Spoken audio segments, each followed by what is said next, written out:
member for Outremont. Let's talk about messes they promised to clean up, Mr. Speaker. For more than 3 years, they promised to legalize marijuana, and yet thousands and thousands of Canadians will have criminal records for the rest of their lives because they won't even decriminalize something that could have been done overnight.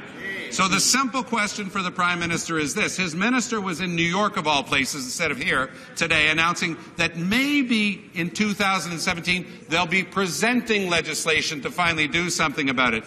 In the meantime, will the Prime Minister at least promise that there will be legislation to remove the criminal record? Right Honourable Prime Minister.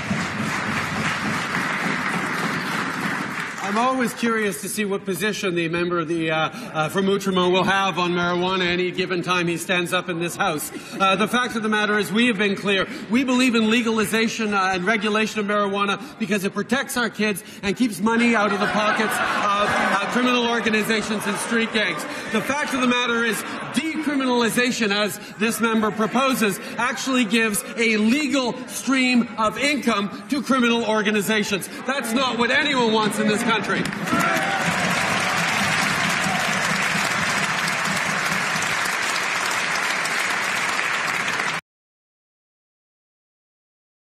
I remind the honourable member for Outremont that it is against the rule. I remind the honourable member for Outremont that we do not draw attention to the presence or absence of members in the chamber. The honourable member for Outremont.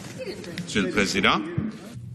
Mr. Speaker, for 3 years they've been promising to legalize marijuana. That was a part of their election campaign. For 40 years, the NDP has held the same position that marijuana can be decriminalized to stop sentencing people to jail terms, and we want them to remove criminal records for marijuana.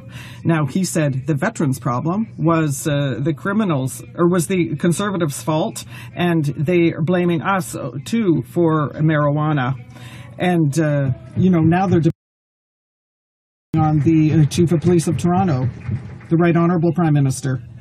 Mr. Speaker, the reality is that decriminalization, as proposed by the member for Outremont, does nothing but give a legal stream of revenue for criminals who sell drugs. The reality is that legalizing marijuana properly, by protecting our young people, by ensuring that millions of dollars are not being funneled into criminal organizations, is the only way to protect our children and our communities, and that is what we are going to do as promised.